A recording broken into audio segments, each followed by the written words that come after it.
So without further ado, we're just going to say thank you for opening ceremonies. We're going to jump right into our main stage content for the day. And that is starting with my favorite BUIDLer, Colorado bound. His name is Austin Griffith. He needs no introduction. And he is going to start us off with ETH BUIDL, I believe, or ETH build.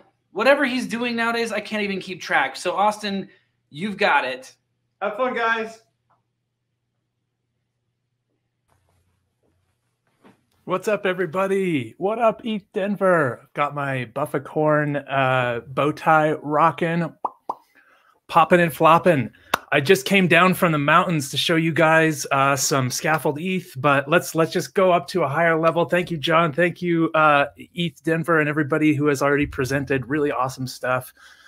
This one is for the builders. So if you you are thinking about getting into Ethereum, let's be honest. If you're here on this live stream, you're already here, right? You've already gotten in, but you know a friend, you know someone who's thinking about getting into Ethereum. I'd like to just present to start out where to show them to go, right? Ethereum.org. And I think I have my screen shared. I don't know. Should we jump into screen sharing? There we go. Okay, awesome. There it is. No, it's over here. If you just send them to Ethereum.org. It's so good. It's gotten so good. Land here, look through it. There's so much great content. But look, it's just, it's so good. I love the vibe. I love the information. They're doing such a good job of onboarding new folks into the space. But we're talking developers. So if you click Start Building and you get in here, there's tons of great content. I will tap on ETH Build just for a second. If you go to Learn by Coding, my first shill is for ETH Build. Get in here and check out the fundamentals. Learn hash functions and key pairs and transactions and encryption and distributed ledger and Byzantine generals and blockchain and transactions and smart contracts. Just kind of get the fundamentals down. Each one of these, you can get in and get into the builder. There's also a fun playlist to walk through. If you need the fundamentals, spend 2 hours with me. Spend 2 hours with 6 months ago, Austin, and have a good time. You can also get in here and really build these things. I always like to pull up the Byzantine generals problem here and show this whole architecture that is created. But what we have is General Bob here, and he's got these soldiers, and they're all jamming away on this hash here. Let's see if I can speed it up. There we go. So we've got this general trying to find leading zeros for this soldier trying to find leading zeros for General Bob. So eventually he can broadcast his attack plans with some kind of proof of ability to wage war. So we kind of get in and we talk about consensus. We talk about a lot of the underlying fundamentals like your key pair. But eventually this gets to smart contracts. And if you're in here in ETH Build, actually compiling smart contracts and deploying them using this, there's a better way. Let me drop that out and we'll head back to setting up your local environment. Lots of other great stuff here. So I'm being kind of opinionated, but let me just step back and say, use the tool that gets the job done best for you, right? There's a lot of great tools. We've kind of gone through a winter of building, and we've built some amazing tools that are amazing to use. So get in here and just use what's best for you. I would say if you need to just get a very, very, very starting point, download Ethers, make a wallet, make something where it will check your balance, generate a key pair, save that locally where you can load it in, check your balance, be able to send stuff to it and see that update, then try to send stuff out of there, right? That's a good first checkpoint. Then I'd get into hard hat and I'd start messing around with, can I compile a contract? Can I script some of this? Can I orchestrate some of this stuff? And also learn just by tweaking some solidity. And then finally, the smooth chill, jump on into Scaffold-ETH. So Scaffold-ETH is this repo that I've been working on for the last 9 months or so, trying to kind of create this hackathon stack. There were so many hackathons that I went to where I spent the first 40% of the entire hackathon just getting my tool set calibrated and ready to go. Scaffold-ETH kind of does that out of the box for you. It's going to bring in Ethers.js. It's going to bring in Hardhat. It's going to bring in React. It's going to wire those things together. Then it's going to provide a whole component library and a hook library to help you kind of just really jam and create a decentralized app quickly. Let me steal that and let's jump over here to, I'm actually going to go through just like a quick setup of Scaffold-ETH if you haven't seen it yet. So the repo's right here. You follow the instructions, yarn install, then you'll yarn start. That's going to bring up your dev server. Then you'll yarn chain. Oh, I kind of got my then we'll yarn chain. That's going to bring up your hard hat. So now we've got our React up, we've got our hard hat up, which is a local blockchain with a bunch of wallets. Then we're going to do a yarn deploy. So the repo comes with everything you need for a decentralized app. It's like a dApp that's just kind of like standing up, ready to go. And the good thing about that is it allows you to just make small tweaks and kind of see those changes and kind of iterate. So now that we've deployed our contract, we see it kind of show up over here in the front end. Let me do that deploy one more time. Watch this contract address right here. We should see that hot reload. It is not. I must have killed my web server. Let's try it again. It's important to be able to see that loop. Let me deploy one more time. What do we got? We've got E7F1. Now we should have 9F something, something. There we go. So we've got a brand new contract. And it's about this iteration loop. It's about being able to get in here, test your assumptions, try some things, and see what happens.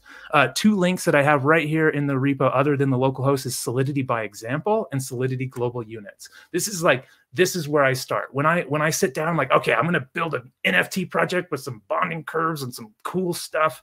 This is my landscape to begin, right? I have all 3 of these terminals up. I'm able to deploy. I'm able to see the app show up in the front end, but I also have Solidity by Example and my global units available if I need to kind of look that stuff up. Solidity by Example is just so clean, so pretty. You get in here, find what are we looking at? Let's just look at primitives and data types, right? We've got bools, we've got uints, we've got addresses, maybe something more advanced like you're getting into mappings. And then after that, you probably want to look at structs and even arrays of structs and building kind of once you have arrays of structs, then it's like you are off to the races and you can build a lot of this cool stuff. There's a bunch of applications here like a multi-sig wallet. You can learn how that magical call line works. Where is that? In that execute function, there it is. Such a cool line of code. Then they talk about the hacks, right? Reentrancy. You can look at honeypots, front running, lots of fun stuff here. But this is my stack I want to set you up with. Clone down Scaffold-ETH, run through this installation. You'll have to get Yarn, you'll have to get Node. If you have a problem, hit me up, hit the chat. I think there's a support button right here that will take you to Telegram, and there's going to be a bunch of people in here who have been building on Scaffold-ETH with me for months, and they can help answer questions also. But have this all up. Here's your code. So the very first file we're looking at is Scaffold-ETH packages hard hat contracts. So we're looking at your contract, and I just have this simple contract set up where there's just some purpose that we have, just some string, and then some set purpose function that lets us set that string. Super simple, just like attestation contract, right? And we can get over here. First thing you'll see is a call to action. We go there, we say, hello world. Now we're going to craft up a transaction and send it to our local chain, send it to our local contract, and prove that kind of we can set the purpose. Cool. Now I think I have some, oh yeah, look at this. This is cheat mode. I have some like undo where I'm going to just undo. There we go. So let's say you want to throw in a counter, you want to play around with uints. This is kind of the demo I do all the time. I go to primitives and data types. I take a Minty through these different data types, but we look at, see, now I've got this counter. See how my front end auto adapted as I added that new counter? Now let's just decrement through that. And we're on Solidity 6, 7 or something, so we don't have built-in safe math yet. So what's going to happen? Underflow. Cool. You want to know what the bits are doing under there. You want to see that again? No problem. You just go to yarn deploy. You get a fresh contract. You get a fresh form. It feels like you're just kind of interfacing with your contract. There's that underflow again. Cool. Okay. And another thing I want to show here is just different accounts. So when you go to localhost 3000, when your Scaffold-ETH is up and running, you'll notice that I have a different account here in the top. Let's see. Can I make that a little bit bigger? Let's see. For the viewers at home, let's make that a little bigger. All right. So now we've got 2 accounts. You can see this guy's like this C715 and this guy's like this D75B, but they're both talking to the same contract. You can get funds from the faucet. You can also like pull up a full-on wallet and send yourself like $1 million, right? So what I want to show here is that you get a burner wallet on page load. So your app users, when you deploy this thing, they're going to be instantly onboarded, and then you can kind of work them through whatever system you need. So let's just like send some value from like this dude to this dude. So just to show off kind of some of these components that you get out of the box with Scaffold-ETH, this is an address component, right? It shows the blocky address and gives you a nice little copy link. So anytime you're going to put in an address, you use this address component in React, and it handles everything for you. Let's jump over here and let's send. Look at that. Look how I paste it in and I get a nice blocky preview, right? I could even click this and scan a QR code. Let's send $100. We should see that jump across. There we go. So we can send funds back and forth. We have like these nice wallets. Now I'm just gonna show you. Let's lean into this. So this component, this address input, does EMS resolution, right? I can type Vitalik.eth and I can send him $1 from my local testnet for some reason. But just all that stuff that's going to come out of the box for you as a builder, so you can focus on whaling your product, building something really neat in this ecosystem, not wrestling with a stupid migrate script that you can't figure out, right? Like get the environment solid first. Use Scaffold-ETH as a good kind of starting point. Get into this kind of rhythm where you can basically just write some code over here. Let's play around with the ownership pattern, right? Let's create, not the owner. Let's create an owner of this contract, and let's set it up so only the owner can set the purpose. So that's going to mean that it's more like an attestation contract. It's kind of censorship resistant. Some person with some private key is going to be allowed to dive in here and, what did I do? I've got some, let's just keep maybe, yep, there we go. 20 minutes ago, me mess that up. Here we go. Let's deploy, and we should get a hot reload over here. And this time we're going to start tracking an owner, and you'll see that I just like pasted my address right in there. There we go. And we've got now I'm the owner, and I should be able to set the purpose, right? Hello, Dubs. All right. And then this bad guy over here, Olsey, this should not work, right? Right. I should get like some nice error, not the owner, all caps right in the front end. Okay, cool. So I'm kind of getting this feel for how this is going to work. Okay, so we've made this attestation contract. It's pretty centralized. I mean, it's a decentralized contract that's censorship resistant, but any given, the private key that goes to this address is the only one that can attest to anything. So it's not that interesting. Let's make something more interesting, right? Thinking of Ethereum like the greatest massive multiplayer RPG ever created, let's think about making this thing more multiplayer. Let's think about making this more like a vending machine instead of an attestation machine. A vending machine in the sky that anybody can access, decentralized, permissionless. I'm going to set it up instead to make this set purpose function payable and let anybody set the purpose if they're economically incentivized, right? All right, that gets a little bit more interesting. So there we go. Now we deploy this thing. You'll notice that the UI is going to auto-adapt to this. It's going to say, oh, this is a payable function. I'm going to add this new transaction value. And if I come over here and I say, hello world, wait, let's do this as the bad guy, because we want to prove that we're all jerks and you have to think very adversarially when you're building on Ethereum. Hello.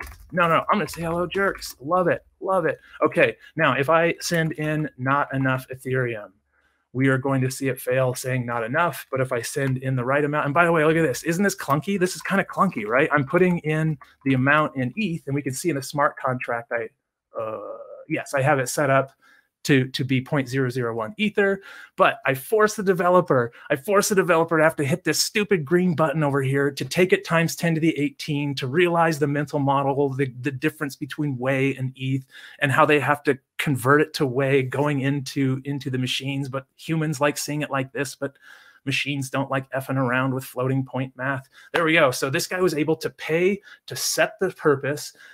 He put money in, and we find something really neat happening here, right? So this guy can read it. Hello, jerks, right? It's all working. But look at the smart contract balance now, right? Leaning into this massive multiplayer RPG. Now the smart contract itself has value, right? It's a player in this game also, and it can kind of dictate where those funds go. And we can write code that everybody can see, and it's going to do exactly what that code says. So awesome. This is kind of like the quick and dirty dive into it. There's so much cool stuff that you can do with Scaffold-ETH, and I just want to explore a little bit more. I think we're okay. I wanted to end a little bit early just because we're a little bit behind schedule, but I feel like closing the loop on some of the UI stuff is the next thing I want to show. So if I just, I'm actually going to trash, we're going to go a little off-road here. So first of all, we were looking at that ownership pattern, right? And we were kind of writing it ourselves, and that's a little messy. You might want to start bringing in inheritance, right? We could import this ownable function instead of creating our own ownership pattern. But I think I want to do something a little different. Let's go ahead and like look at what we have from OpenZeppelin. I think I want to grab one of their tokens. Maybe we'll just do like a simple ERC20 token.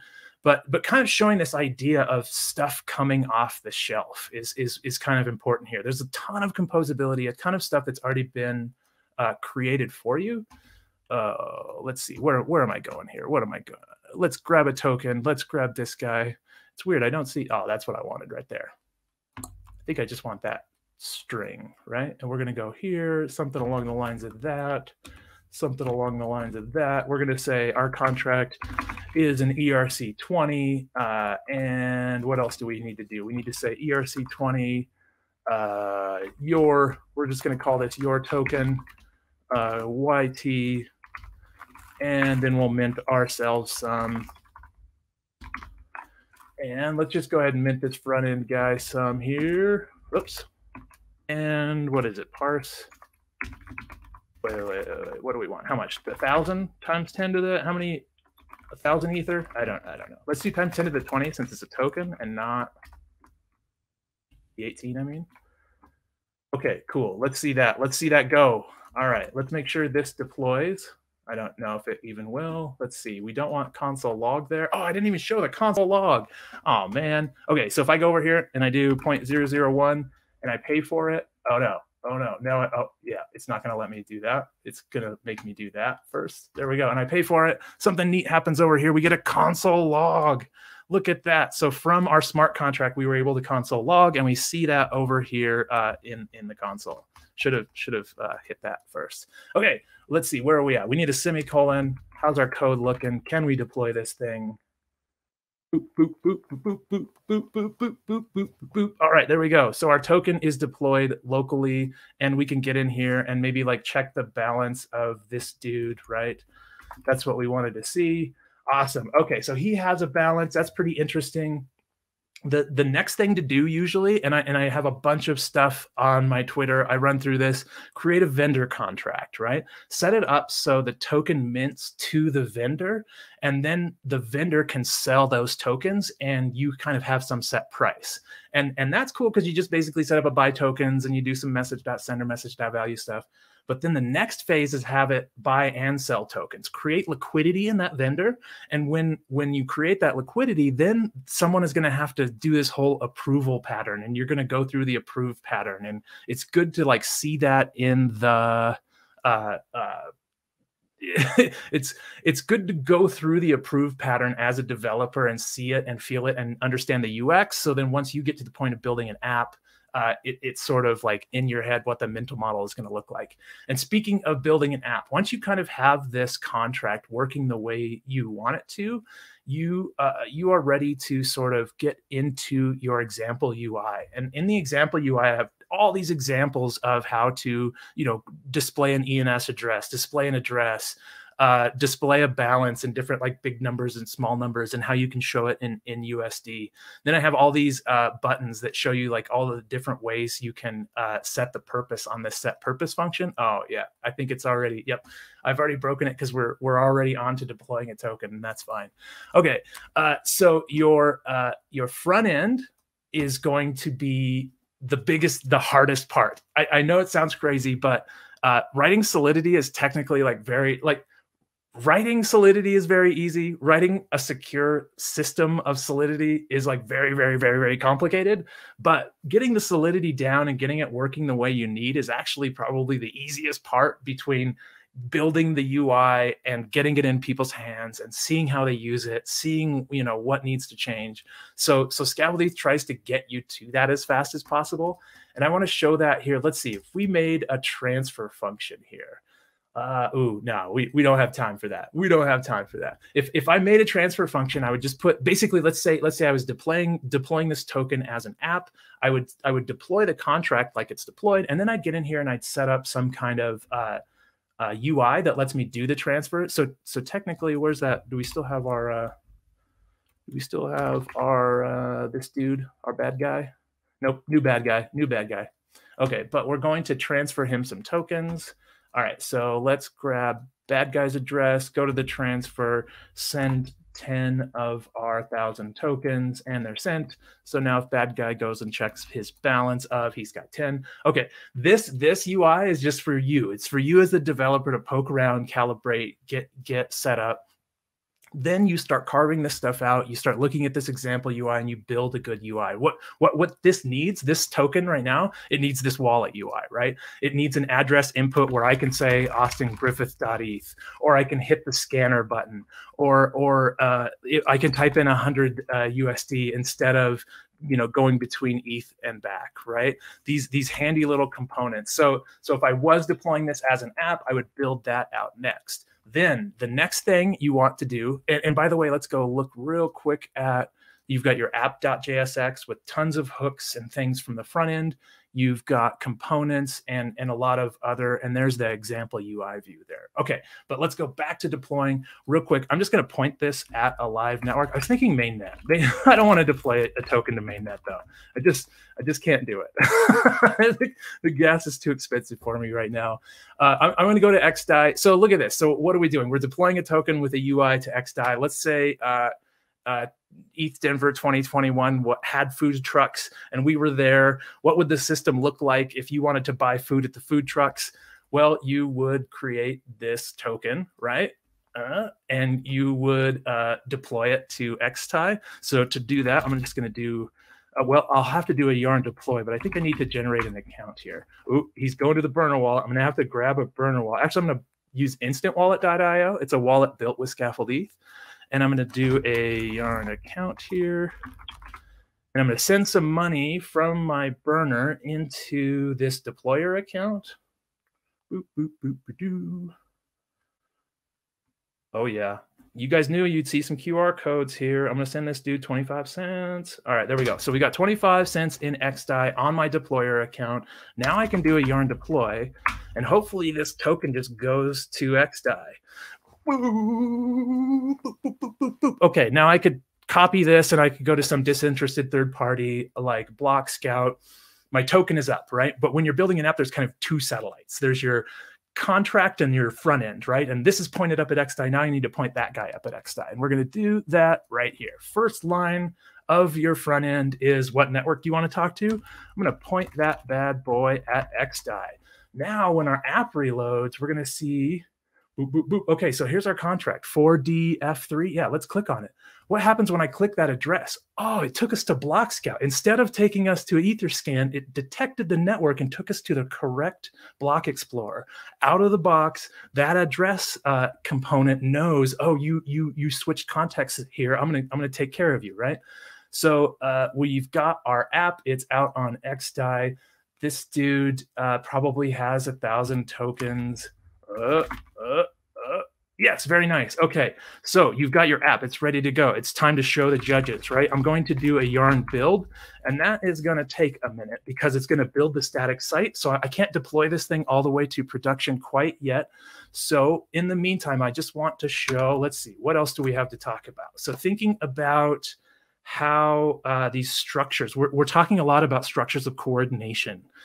With Scaffold-ETH, there's tons and tons and tons of branches, but one of those branches is the Build Guild. And the Build Guild is basically streaming to these developers to help build more cool branches and tutorial info about Scaffold-ETH and build things in the space that sort of push things forward and look into new things.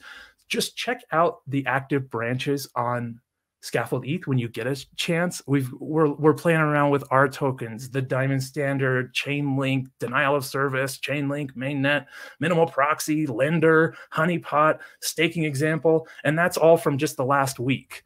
There's the challenge, there's a Uniswapper, there's a VRF for Chainlink, there's a lending example, so a good like direct Aave integration. Props to all the builders for putting all this stuff together. I used to just call out Adam, but now there's like 7 of them that are in here just whaling things. Bonding curve, IPFS demo, commit reveal demo, Aave. We've got some fun ones, a streaming meta multisig. And what's cool about these is these repos are actually tutorials. When you get in here, boy, I should make that a little bigger. I'm sorry. When you get in here, it tells you how to set it up, but then it tells you how to like work through this branch and how to learn from this specific piece of code. So all of this stuff, like everything we build with Scaffold-ETH is like a combo move of, can I make things better for the next guy? Can I teach someone new? Can I show something off that's really interesting? And so that's all on those active branches. I wanted to keep going here. Forwarder, meta, multisig, all the way to emoji support. So the very first branch in the active is emoji support. Let's say you wanted to run a quadratic funding round. Check it out. Here's emoji support. Just fork this thing and set up your different companies. I've got Bear Market Liquors at the top here. Not anymore, right? Bull Run. Where's Owaki with his hair? Shield, Colorado. Look at this. Oh, it was only 400. What? We're talking about price. Here we are, developers talking about price. Anyways, you've got tons and tons of great branches that you can fork, clone, run with. One of my metrics of success is what kind of like weird forks of my stuff is showing up. Simon DLR with Neelastics. This is so cool.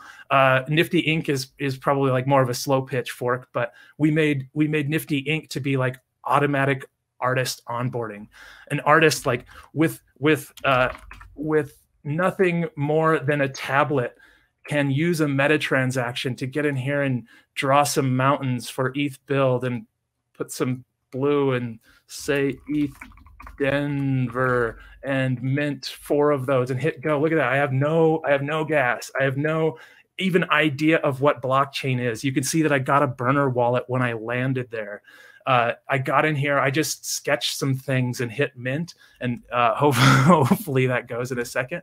But let's go back and see how our build is going. There we go. Okay, so our build is done. Our app is ready. We're going to do one more command, and that's going to be yarn surge. It's going to take my static app with my great apples. That's actually, we're going with great apples. That's wonderful.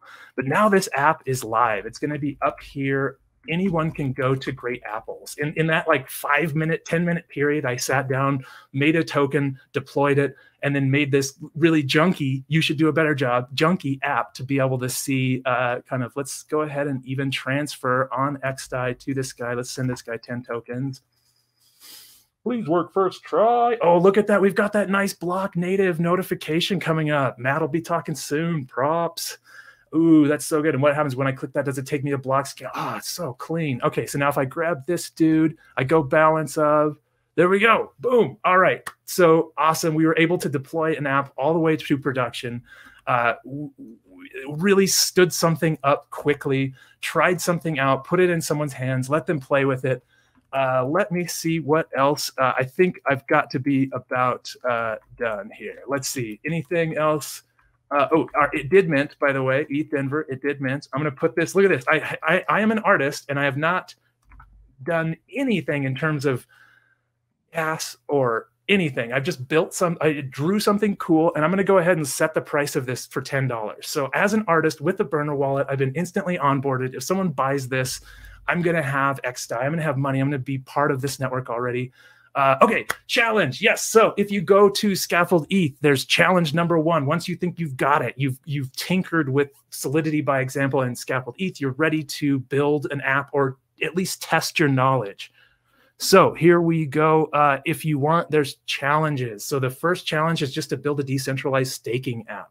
The deliverable is literally pasting the URL of your app into a Telegram group of ours and showing us what we have, showing us what you've built, showing us that UX. Okay, this is where I want to end. Look at this jabroni. So this jabroni was at ETHDenver 2018, February 6, 2018, sporting the bow tie, but also a sport coat like some LinkedIn jabroni.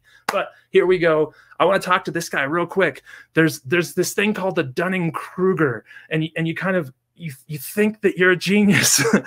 At the top, it takes a long time to learn Solidity, to really build something cool. You're just getting started. There's a whole tour of duty you need to go through of learning, building, failing, getting told no, trying, failing, building again. You will build many, many things, and it's okay. It's okay to throw things away. It's okay to try again. Don't go in the dark. Don't build something in the dark. Build something cool, show it off. Build something cool, show it off. That should be what you're after. Okay, I think I've just about got it. I don't think I have anything left. I'm at Austin Griffith if you have any questions. Ooh, I forgot mainnet forking. In Scaffold-ETH, you can just do yarn fork or something like that. I think it's yarn fork, and you just get a mainnet fork. So lots of cool stuff with Scaffold-ETH. Come check it out. Build with it. Hit me up. I'm on Twitter. I'm at Austin Griffith. The DMs are always open. If you have a friend, you have a friend, like a great dev that's like, oh, it's time. It's time for this great dev to get into Ethereum. Hit me up. Send them to me. I got this. All right, cool. Thank you guys very, very much. Sorry I ran so long. John, it's good to see you, man. It's good to see you too, man. You always make the bow ties look good. I'm glad we could make sure that there's a permanent fixture in AG's closet. We love it. It's true. And thank you. Your story, I mean, the jabroni that you were talking about, like, I don't think I would let you in this year if you were wearing a suit, dude. Like, I mean, exactly. Isn't it funny though? Like, when was the last time you actually saw a sport coat? Like the proof of sport coat, the last time it happened, that rare NFT, that's I want that tweet right there. That's a cool PO-op to have. Yep. I wore a suit coat to ETHDenver 2018. I was that guy. Thank you so much for having me. The only guy that can get away with that now is Patricio, and that's only because he's got good style. Of course. Thanks, Austin. You're the best, man. Thank you. Happy ETHDenver.